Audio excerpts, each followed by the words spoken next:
השבת היה יום ההילולה של הרב בן ציון אבא שאול זכר צדיק לברכה. סופר עליו שהיה פעם איזה דין תורה שהגיע אל הרב. הרב היה צדיק, קודש קודשים, פוסק הדור, חברותא של מרן הרב עובדיה, היה גאון בגאונים. הנה באחת פעמים דין תורה הגיע אליו, מה העניין? אנחנו מדברים על התקופה שבקום המדינה באותו זמן האוטובוסים היו אוטובוסים של פעם.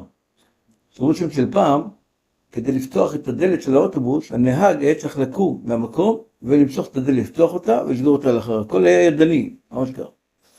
הנה באותו זמן היה אוטובוס אחד שערך הסעה לתינוקות של בית רבן, לוקח אותם תלמוד תורה. עם מלווה כמובן, מלווה שמשגיח על הילדים, כל זה. מה שקרה זה פרץ ויכוח בין הנהג האוטובוס לבין המלווה. תפקידו של מי לפתוח את הדלת כל פעם שילדים עולים ויורדים כל פעם. תפקידו של מי. הנהג אמר, שהתפקיד שלך כמלווה, אתה צריך לפתוח את הדלת ולסגור אותה. אני לא צריך לקום במקום. המלווה אמר, התפקיד שלי רק להשגיח על הילדים. כל מה שקשור לאוטובוס זה תפקיד שלך, אתה נהג האוטובוס, זה תפקידך כמו תמיד. וכתוצאה מכל הוויכוח הזה החליטו ללכת לרב בן ציון ולשמוע דין תורה, מה שהרב אפשר ככה ינהגו. הרב שמע את השאלה, אמר להם, אתם צריכים לדעת. כל ילד בתלמוד תורה, כל התינוקות של בית רבן האלה, כל אחד מהם הוא בבחינת ספר תורה. תינוקות של בית רבן הם בבחינת ספר תורה. כך צריך להבין, להפנים את הדבר הזה.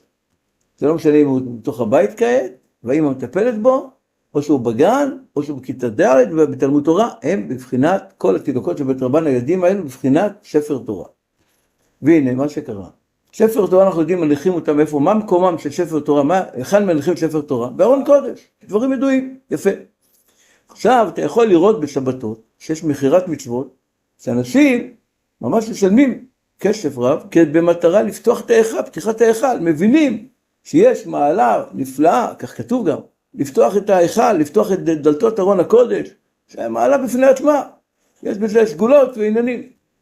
אמר להם הרב, כעת, תינוקות של בית רבן אמרנו הם ספרי תורה, כשהם נמצאים באוטובוס, אז שיש פה ספרי תורה בתוך האוטובוס, אז האוטובוס הופך להיות בעצם כמו מה? כמו ארון קודש. הדלתות של האוטובוס זה כמו הדלתות של ההיכל. ואתם מתווכחים, מי יפתח? אתם צריכים לרוץ על הדבר הזה, זו זכות.